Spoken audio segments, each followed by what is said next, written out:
السلام علیکم ورحمۃ اللہ وبرکاتہ۔ الحمد للہ رب العالمین والعاقبۃ للمتقین والصلاة والسلام علی سید الانبیاء والمرسلین وعلى آلہ وصحبہ اجمعین، اما بعد فاعوذ باللہ من الشیطان الرجیم، بسم اللہ الرحمن الرحیم۔ اقرأ باسم ربك الذي خلق۔ وقال النبي الكريم صلى الله تعالى عليه وسلم: طلب العلم فریضة على كل مسلم۔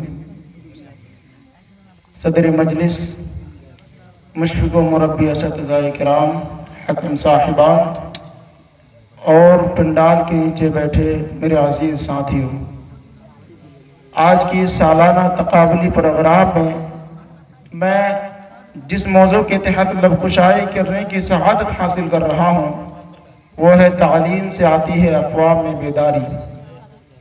یہ صرف ایک عنوان نہیں، یہ ہماری پوری امت کی تقدیر کا قصہ ہے، یہ ہماری بیداری کا راز ہے، یہ ہمارے روشن مستقبل کی کنجی ہے۔ معزز حاضرین، ہر قوم کی زندگی میں کچھ لمحات فیصلہ کن ہوتے ہیں اور کچھ لمحے ایسے ہوتے ہیں جہاں آگے کا راستہ یا تو اوج ثریا کی طرف جاتا ہے یا پھر خیر مذلت کی طرف۔ اور آج ہم انہی فیصلہ کن لمحوں میں کھڑے ہیں جہاں ایک طرف جہالت کا اندھیرا ہے تو دوسری طرف تعلیم کا نور، ایک طرف زوال کی گہری کھائیاں ہیں تو دوسری طرف علم کی روشن وادی۔ آج اگر ہم نے تعلیم کو تھام لیا تو ہم پھر سے ابھریں گے، اگر ہم نے اسے پشت ڈال دیا، اگر ہم نے اسے چھوڑ دیا تو ان قریب آنے والی نسلیں بھی ہمارا ماتم کریں گی۔ قرآن مجید میں اللہ تبارک و تعالی نے سب سے پہلا حکم یہی دیا، فرمایا اقرا، پڑھو۔ یہ محض لفظ نہیں، یہ پوری دنیا کی فکری، تہذیبی اور روحانی انقلاب کی بنیاد ہے۔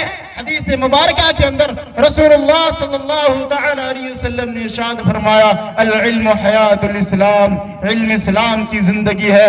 ذرا غور کیجئے، سوچئے، جس مذہب کی زندگی علم ہو وہ قوم علم کے بغیر کیسے زندہ رہ سکتی ہے؟ مزید فرمایا: فضل العالم علی العابد کفضل القمر علی سائر الکواکب۔ عالم کی فضیلت عابد پر ایسی ہے جیسے چاند کی روشنی ستاروں پر غالب ہوتی ہے۔ یعنی علم وہ نور ہے جو باقی تمام عبادتوں کو بھی سنبھالتا ہے۔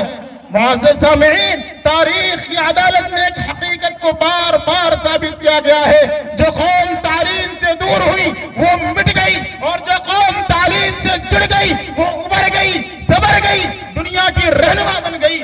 اندلس کے مسلمانوں نے علم کو تھاما تو دنیا نے روشنی انہی سے لی۔ بغداد کے بیت الحکمت میں جب چراغ تعلیم جلتا تھا تو یورپ صدیوں کے اندھیرے میں ڈوبا ہوا تھا، اور جب ان چراغوں کو بجھا دیا گیا تو امت تاریکی اور پسماندگی کا شکار ہو گئی۔ علامہ اقبال نے اسی زوال اور عروج کا نقشہ کھینچتے ہوئے کہا: سبق پھر پڑھ صداقت کا، عدالت کا، شجاعت کا۔ سبق پھر پڑھ صداقت کا، عدالت کا، شجاعت کا، لیا جائے گا تجھ سے کام دنیا کی امامت کا۔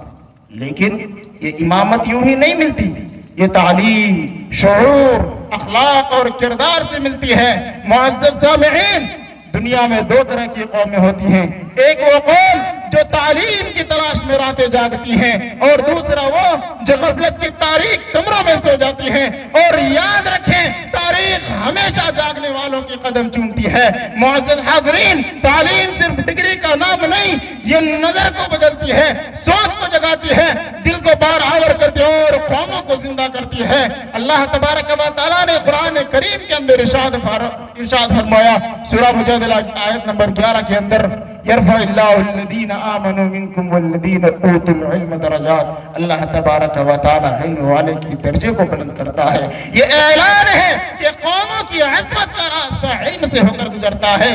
اور رسول اللہ صلی اللہ علیہ وسلم نے ارشاد فرمایا: طلب العلم فریضۃ علی کل مسلم۔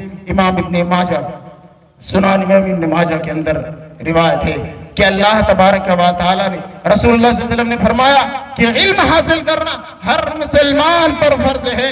یہ کوئی آپشن نہیں، یہ کوئی ڈگری نہیں، یہ فرض ہے۔ جس جس طرح نماز فرض ہے علم بھی فرض کفایہ ہے۔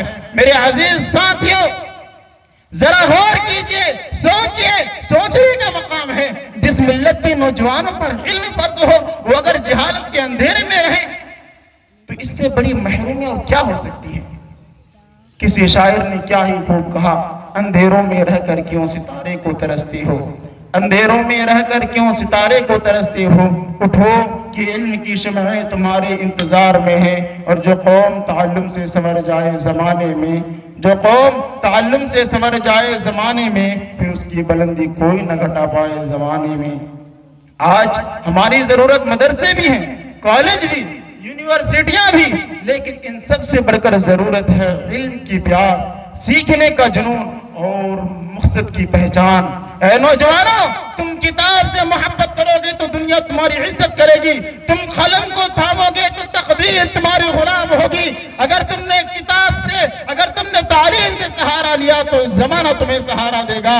اور یاد رکھیں، اگر آج ہم نے تعلیم کو اپنا اوڑھنا بچھونا بنا لیا، اگر ہم نے تعلیم کو اپنا ہتھیار، اپنی طاقت اور اپنی شناخت بنا لیا تو دنیا کی کوئی طاقت ہمیں پیچھے نہیں دھکیل سکتی۔ اخیر میں یہ دلسوز اشعار کے ساتھ اپنی باتوں کو ختم کرتا ہوں کہ علم کی روشنی سے جو دل منور ہو گئے، علم کی روشنی سے جو دل منور ہو گئے، وہی لوگ زمانے میں سکندر ہو گئے۔ اور جو قوم کبھی علم سے دامن نہ چھڑائی، اور جو قوم کبھی علم سے دامن نہ چھڑائی، دنیا کی فضاؤں میں وہی رہبر ہو گئی۔ اخیر میں اللہ تبارک و تعالیٰ سے دعا ہوں، یا الہ العالمین تو ہمیں علم کی حقیقی قدر بھی دے، علم کی روشنی بھی، اور اس کے ذریعے اپنے مستقبل کو روشن کرنے کی توفیق بھی عطا فرما۔ آمین۔ وآخر دعوانا الحمدللہ رب العالمین۔ السلام علیکم ورحمۃ اللہ وبرکاتہ۔